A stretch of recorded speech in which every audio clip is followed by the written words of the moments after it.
بسم اللہ الرحمن الرحیم۔ السلام علیکم ناظرین۔ پارلیمنٹ نے ایک بار پھر نہ کر دی اور انہوں نے بڑے واضح انداز میں آج پھر ایک وہاں پہ موشن موو ہوئی، اور اس میں انہوں نے کہا کہ جو فنڈز مانگے جا رہے ہیں پنجاب اور کے پی کے میں الیکشنز کے لیے 21 بلین وہ نہیں دیے جا سکتے۔ تو اب دیکھنا یہ ہے کہ چیف جسٹس آف پاکستان وہ کیا کریں گے۔ انہوں نے مطلب کل آپ کو پتہ ہے کہ انہوں نے الیکشن کمیشن آف پاکستان کو اور جتنے بھی باقی جو متعلقہ اسٹیٹ بینک آف پاکستان اور دوسرے جو لوگ ہیں ان کو بلایا ہوا ہے، اور ہدایت یہ تھی کہ جی آج کے دن تک الیکشن کمیشن آف پاکستان کو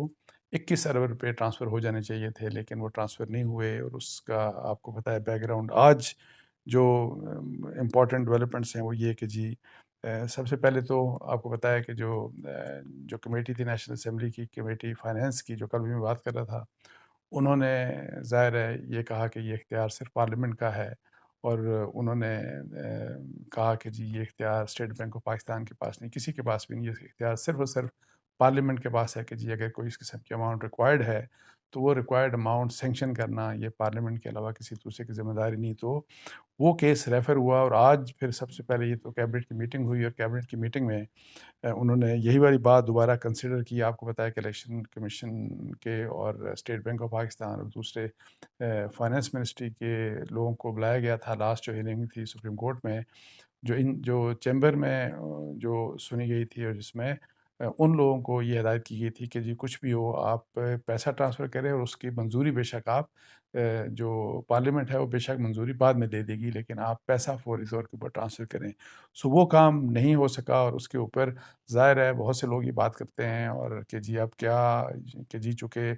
سپریم کورٹ کا فیصلہ تھا، اب وہ ایک بحث الگ کہ جی 4-3 اور 3-2 والی بات کہ سپریم کورٹ کا اور فیصلہ ہے، سپریم کورٹ کے اندر ایک سپلٹ ہے، لیکن جو چیف جسٹس آف پاکستان ہے اور ان کے جو 2 ممبرز تھے جنہوں نے فیصلہ کیا،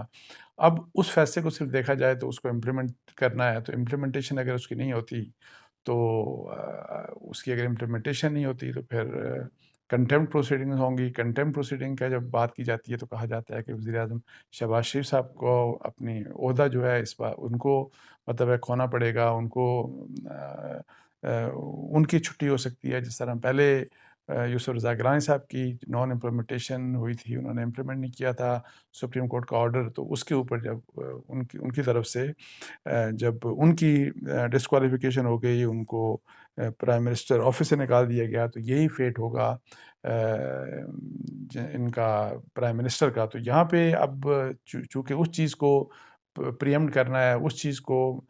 لیگل یا ایک کانسٹیٹیوشنل کور دینا ہے تاکہ پرائم منسٹر کے اوپر بات نہ آئے، تو یہ اسی لیے اب دیکھیں کہ جتنے معاملات ہیں ان کو کیبنٹ اور خاص طور کے اوپر پارلیمنٹ کے ساتھ جوڑ دیا گیا، اور چونکہ پارلیمنٹ نے پہلے کہہ دیا کہ ہم پہلے بھی ریزولوشنز پاس ہوئیں، پہلے بھی بل ایک آیا اور بل جو ہے جس کو ریجیکٹ کیا پارلیمنٹ نے، اور چونکہ اس حوالے سے اب چونکہ جو سارا کچھ ایک یہ جو آمنے سامنے آئے ہوئے ہیں پارلیمنٹ اور جو سپریم کورٹ آف پاکستان، تو سپریم کورٹ کا اگر حکم ایک طرف ہے تو اب دوسری طرف وہ یہ ہے کہ اس ٹیکنیکل طریقے سے یہ سارے کی ساری یہ جو جنگ پارلیمنٹ کی طرف سے یا حکومت کی طرف سے لڑی جا رہی ہے کہ جس کے کسی ایک فرد کے اوپر کوئی ذمہ داری نہ آئے بلکہ پارلیمنٹ کے اوپر ذمہ داری آئے۔ تو اب وہ یہ ہے کہ جی پہلے آپ کو پتہ ہے یہ بات کی جا رہی تھی، پرائم منسٹر کی تو بات کی بھی جا رہی ہے، ابھی بھی کی جا رہی ہے، جو آج بھی میں فواد چوہدری صاحب کو سن رہا تھا تو ان کا یہ کہنا تھا کہ جی مریم نواز صاحبہ کی شاید یہ خواہش پورے ہونے والی ہے کہ شہباز شریف صاحب جو ہیں ان کو ڈسکوالیفائی کر دیا جائے گا، ان کے اوپر کنٹیمپٹ پروسیڈنگ جو ہے ان کے انیشیٹ ہو کے تو ان کو پی ایم آفس سے ان کو فارغ کر دیا جائے گا۔ تو یہ مطلب آج بھی وہ کہہ رہے تھے، لیکن جو اگر آپ فیکٹس دیکھیں اس کیس کے تو پرائم منسٹر کو ابھی تک کوئی ہدایت سچ نہیں آئی، پرائم منسٹر کو ابھی تک نہیں کہا گیا کہ آپ نے یہ کرنا ہے اور یہ نہیں کرنا ہے۔ اور اس سے پہلے آپ کو بتا دوں کہ جو یوسف رضا گیلانی صاحب والی جو مثال تھی اس میں سوئس اتھارٹیز کو لیٹر لکھنے کے لیے پرائم منسٹر کو کہا گیا تھا کہ آپ لیٹر لکھیں، تو پرائم منسٹر نے لیٹر لکھنے سے انکار کر دیا، اور وہاں پہ پارلیمنٹ کا سہارا نہیں لیا گیا، وہاں پہ کیبنٹ کا سہارا نہیں لیا گیا، وہاں پہ یہ اس طرح کی جو ابھی گیمز کھیلی جا رہی ہیں، اس طرح کی جو ٹیکنیکل گیمز ہیں جس میں لیگل اور کانسٹیٹیوشن ایسپیکٹس کو دیکھ کے اپنے آپ کو بچانے کی جو سارے کا سارا جو یہ کھیل ہے اس وقت یہ کام جو ہے یہ نہیں کیا گیا تھا، اور اسی لیے یوسف رضا گیلانی صاحب ولنریبل ہو گئے، اور ان کی پھر آپ کو پتہ ہے کہ ان کو نکال بھی دیا گیا پی ایم آفس سے، اور ان کی ڈسکوالیفیکیشن بھی ہو گئی۔ یہاں پہ ابھی تک پرائم منسٹر کو ڈائریکٹ آرڈر کوئی بھی نہیں آیا، اور اگر فرض کریں حکومت یا حکومتی اتھارٹیز کو کوئی ہوا تو حکومت نے چونکہ اس کو امپلیمنٹ نہیں کرنا تھا، تو انہوں نے بڑی چلاکی کے ساتھ اس چیز کو ایک بل کے طور کے اوپر ریفر کیا۔ ریزولوشنز کو ان کو پتہ ہے کہ ریزولوشن کی اپنی ایک حیثیت، یعنی کہ اس طرح کی لیگل ایک حیثیت نہیں ہوتی ہے۔ اگر اسمبلی سے کوئی ریزولوشن پاس ہوتی ہے تو وہ لازم نہیں ہے کہ جی اس کے اوپر عمل درآمد ہو، لازم نہیں ہوتا، اس کو اگنور بھی کیا جا سکتا ہے۔ لیکن اگر فرض کریں کہ بل آ گیا، اور ایک بل کہ جی ہمیں یہ خرچہ چاہیے، اور جب پارلیمنٹ کہہ دے کہ نہیں ہم یہ خرچہ آپ کو نہیں دے سکتے، یہ خرچہ آپ کو نہیں دیں گے، تو پھر وہ چیز جو ہے اس کو مطلب ہے کہ کسی طریقے سے اگنور کرنا مشکل ہے، پاسبل نہیں ہے، بیکاز یہاں پہ آئین کہتا ہے کہ جی آپ نے جب کوئی اخراجات کرنے، اور اسی لیے آپ دیکھیں کہ سارا سال ویسے حکومتیں بہت اخراجات کرتی رہتی ہیں، تو جو بجٹ پاس ہوتا ہے تو جو گزشتہ سال جتنے بھی اخراجات ہوتے ہیں ایسے جن کے متعلق پارلیمنٹ سے منظوری نہیں لی گئی ہوتی، تو وہ منظوری بجٹ پاس کرتے وقت وہ منظوری لازماً لی جاتی ہے، بیکاز ادروائز پھر وہ کوئی بھی خرچہ جو ہے اس قسم کا خرچہ جس کا اپروول جو ہے وہ پارلیمنٹ نہ دے تو وہ قانونی نہیں ہوتا، وہ آئینی نہیں ہوتا۔ تو اس لحاظ سے یہ گیم جو اس حکومت نے اس وقت کھیلی وہ یہی ہے، پی ڈی ایم کی طرف سے کھیلی گئی یہی کہ جی جو بھی ہم نے اپنا ڈیفنس دینا ہے، یا فرض کریں کہ انکاری ہے کہ ہم یہ کام نہیں کریں گے، وہ پھر پارلیمنٹ نے کرنا ہے۔ تو پارلیمنٹ کے متعلق اب سپریم کورٹ آف پاکستان یہی والی بات کہ اب چیف جسٹس آف پاکستان کل کیا کریں گے، کیا کہیں گے، کیا وہ اسٹیٹ بینک کے اگر ڈپٹی گورنر تھیں وہاں پہ جو بھی ایک کوئی لیڈی تھیں وہ گئی تھیں، اور پھر فرض کریں کہ جو سرکاری افسر تھے ایڈیشنل سیکرٹری یا وٹ ایور جو بھی گئے تھے فائنانس منسٹری کے، اور جو متعلقہ فرض کریں سرکاری افسران ہیں، کیا انہی کے اوپر کچھ اور وہ پریشر ڈالیں گے، اور وہ کچھ ایسا کر سکتے ہیں؟ کیونکہ اسٹیٹ بینک کے بارے میں یہ کہہ دیا گیا ہے کہ وہ خود سے پیسہ ریلیز نہیں کر سکتے، یہ پیسہ گورنمنٹ کی منظوری سے ہوگا۔ گورنمنٹ اب اپنے کہہ رہی ہے کہ ہم تو اب پابند ہیں پارلیمنٹ کے، پارلیمنٹ نے ہمیں یہ کہہ دیا کہ آپ یہ کام نہیں کر سکتے، تو ہم کیسے کریں؟ ہم تو پارلیمنٹ نے جب ایک حکم دے دیا تو اس حکم سے باہر کیسے؟ ایک طرف پارلیمنٹ کا حکم ہے، ایک طرف چیف جسٹس اور ان کے دو جو ممبرز ہیں 3 ممبر بینچ ان کا حکم ہے۔ تو اب یہ دیکھنا ہے کہ اس مسئلے سے کس طرح ٹیکل کرتے ہیں چیف جسٹس آف پاکستان کا۔ لیکن اوور آل جیسے میں کافی دنوں سے آپ کو بتا رہا ہوں کہ یہ ایسے حالات لگ نہیں رہے، یہ کوئی مجھے نہیں لگتا کہ یہ مسئلہ سپریم کورٹ جس طرح چاہ رہی ہے کہ اس طریقے سے حل ہوگا۔ حل اس کا وہی والی بات ہے کہ ایک پولیٹیکل سولوشن ہے اس کا، یا تو وہی والی بات کہ چونکہ تمام پولیٹیکل پارٹیز، تمام جتنے بھی پولیٹیکل اسٹیک ہولڈرز ہیں، جیسے وہ پہلے بھی کہتے رہے کہ جی یا تو فل کورٹ بنا دیتے چیف جسٹس تو اس سے مسئلہ حل ہو سکتا تھا۔ ابھی بھی لوگ کوئی ڈیمانڈس کر رہے ہیں، لیکن مجھے نہیں پتا کیا فل کورٹ بن سکتی ہے کہ نہیں بن سکتی۔ ایک تو یہ کہ جی ایک آرڈر ہے، اور چیف جسٹس کہتے ہیں کہ نہیں آرڈر اس کو وہ 3 ممبر بینچ کا جو آرڈر ہے اس کو امپلیمنٹ کرنا ہے ہر حال میں۔ تو اب یہ ہے کہ جی ادروائز اگر فل کورٹ کی طرف جاتی ہے سپریم کورٹ آف پاکستان، تو کیا سپریم کورٹ کے اندر جو سپلٹ ہے تو کیا وہ جج صاحب سارے آپس میں فل کورٹ میں بیٹھنے کے لیے بھی تیار ہوں گے کہ نہیں ہوں گے؟ بیکاز کچھ اس قسم کی باتیں پچھلے دنوں سننے میں آئی تھیں کہ کچھ ججز کا یہ ویو تھا کہ جی جن ججز کے اگینسٹ خاص طور پہ جسٹس مظاہر نقوی صاحب کے حوالے سے کہا گیا کہ اگر ان کے خلاف ریفرنسز اور ویڈیوز آڈیوز اس قسم کی آئی ہیں تو ان کے ساتھ کوئی اس قسم کی کوئی بات تھی۔ میں نے مطلب ہے کہ یہ رپورٹ ہوا کہیں یا کہیں سنا میں نے کہ جی کیا ان کے ساتھ کسی بینچ میں بیٹھا جا سکتا ہے کہ نہیں بیٹھا۔ یہ کہیں ایسا مسئلہ نہ ہو کہ جو سپلٹ ہے سپریم کورٹ آف کا، کہ ابھی اگر فرض کریں کہ یہ فل کورٹ کی طرف مسئلہ جاتا ہے تو وہاں پہ آپس میں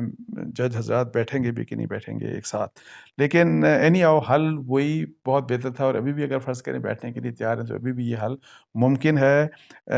ادروائز ایک وہی جو ایفرٹ ہے جو جماعت اسلامی کی طرف سے کہ جی مذاکرات کروائے جائیں اور آپس میں ڈائلاگ کے ذریعے مسئلہ حل کروایا جائے، اس کے لیے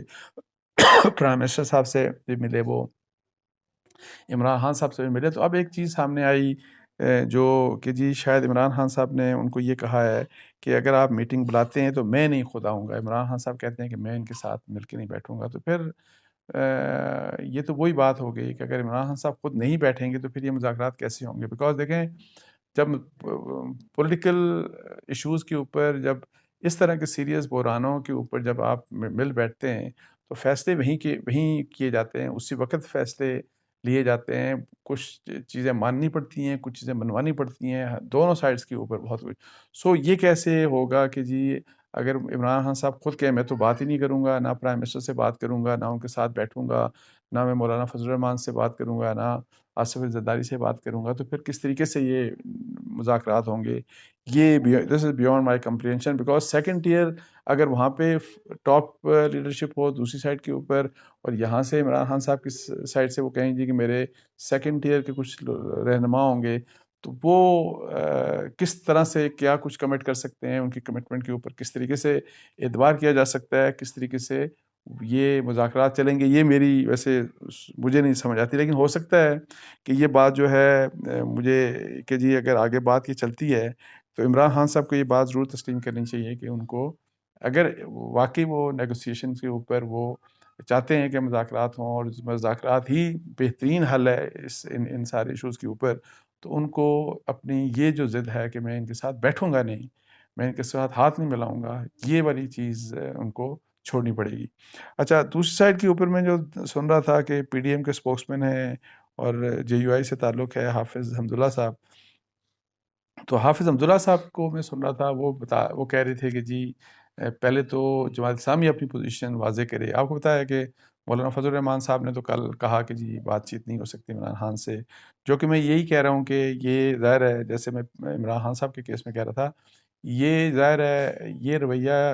جمہوریت میں نہیں ہو سکتا، یہ سیاست میں نہیں ہو سکتا. آپ کو بات کرنا پڑتی ہے، آپ کو بات کرنا پڑے گی. ایسا نہیں ہو سکتا کہ ادھر سے عمران خان صاحب کہیں اور پھر اگر فرض کریں ادھر سے ایک مانے دوسری سائڈ وہ کہیں ہم نہیں بات کریں گے، مولانا فضل الرحمان صاحب کہیں گے ہم بات نہیں کریں گے، ہم تو سیاستدان مانتے ہی نہیں. ماننا ایک الگ بات ہے. دیکھیں اگر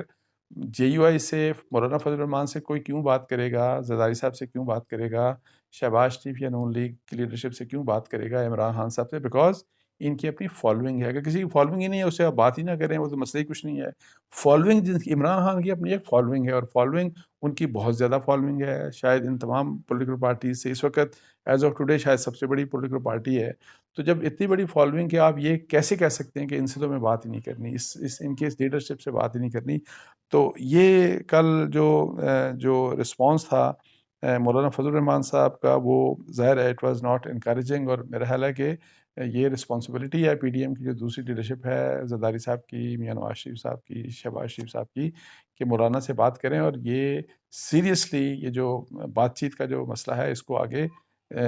اس کے اوپر پروسیڈ کیا جانا چاہیے. تو حافظ حمداللہ صاحب کی میں بات کر رہا تھا کہ وہ چونکہ اسپوکس مین پی ٹی ایم کے، تو وہ یہ بات کر رہے تھے کہ پہلے جماعت اسلامی اپنی پوزیشن کلیئر کرے کہ وہ کہاں پہ اسٹینڈ کرتی ہے. وہ کیا جنہوں نے یہ جوڈیشل کا نام نہیں لیا گا، مارشل لا، مطلب ہے کہ ظاہر ہے آپ کو پتہ ہے مولانا نے کہا کہ جوڈیشل مارشل لا کی بات ہے کہ جی یہ تو وہ تو یہ مطلب ان کے ساتھ ہیں یا یہ کس کے ساتھ ہیں، یا عمران وٹ ایور جو بھی ہے، وہ تھوڑا سا ڈاؤٹ کریٹ کر رہے تھے جماعت اسلامی کی اسٹینڈنگ کے اوپر. تو جماعت اسلامی کی آپ کو پتہ ہے کل جو انہوں نے کل بات کی، بڑی کھلی بات کی. انہوں نے کہا کہ نہ تو انہوں نے کہا کہ چیف جسٹس آف پاکستان کو اور سپریم کورٹ کے کہ آپ پیچھے ہو جائیں اس چیز سے، آپ کا اس چیز سے کوئی لینا دینا نہیں ہے، یہ مسئلہ سیاستدانوں کو حل کرنے دیں. بڑی اچھی بات ہے. دیکھیں وہ بہت اچھی ان کا سٹانس ہے. یہ لحاظ اسی لحاظ سے انہوں نے اسٹیبلشمنٹ کو کہا کہ آپ بھی اس چیز سے پیچھے ہٹ جائیں، آپ کا یہ کام نہیں ہے، یہ سیاستدانوں کو مل بیٹھ کے حل کرنے دیں. پھر انہوں نے یہ بات بھی کی، میں آپ کو بتاؤں کہ مسائل کا حل پارلیمنٹ ہے، پارلیمنٹ کے اندر بات کی جائے، پارلیمنٹ کے اندر جو اسٹیک ہولڈرز ہیں وہ مل بیٹھ کے بات کریں، یہ بھی انہوں نے بات کی. لیکن چونکہ عمران خان ایک اسٹیک ہولڈر بہت بڑے ہیں، پارلیمنٹ سے وہ باہر نکل چکے ہیں. اب فرض کریں پارلیمنٹ سے وہ باہر نکل چکے ہیں اور آپ کہیں کہ جی نہیں ان سے تو بات ہو نہیں سکتی. اب الیکشنز ہوں گے، الیکشنز کی سب سے بڑی ڈیمانڈ ان کی ہے، اور ان کی اپنی گورنمنٹس انہوں نے ختم کی، بہت بڑا ان کا ایک پریشر ہے. سو ایسا نہیں ہو سکتا کہ جی چونکہ پارلیمنٹ سے وہ غلط فیصلہ تھا ان کی اپنی خود پارٹی کہتی ہے، ان کے اپنے لوگ کہتے ہیں غلط فیصلہ تھا. لیکن اگر وہ غلط فیصلہ تھا تو اس کا یہ مطلب نہیں کہ اب وہ بات چیت کے حق کھو بیٹھے. سیاست میں ایسا نہیں ہونا چاہیے. تو اس لحاظ سے جو پوزیشن جماعت اسلامی کی ہے، میرا خیال ہے یہ بہت اچھی بات انہوں نے کی، اور ان کو اسٹیبلشمنٹ اور جو سپریم کورٹ ہے ان کے بارے میں یہی بات کہ آپ تھوڑا سا آپ اس معاملے میں مت پڑیں اور ہم سیاستدانوں کو کوشش کرنے دیں کہ ہم آپس سے یہ مسئلہ حل کرنے، اور دونوں سائڈس کو امید ہے مجھے کہ یہ انشاءاللہ کوشش اس سنسیئرلی اس کے اوپر ایفرٹ کی جائے گی تو اس کے کچھ فروٹس نکلیں گے. ادروائز یہ مسئلہ حل ہونے والا نہیں، ادروائز یہ کنفرنٹیشن بھی بڑھتی جائے گی، اور جس قسم کی کنفرنٹیشن اب قانونی اور آئینی لحاظ سے جو جنگ لڑی جا رہی ہے نا، تو اس میں آپ کو بتا دوں کہ جو آپ پوزیشن لے لی ہے گورنمنٹ کی طرف سے اور پارلیمنٹ نے جو پوزیشن لے لی ہے اس کو اگنور نہیں کیا جا سکتا. اس کے ساتھ ہی مجھے اجازت دیجیے. جزاک اللہ. السلام علیکم ورحمۃ اللہ.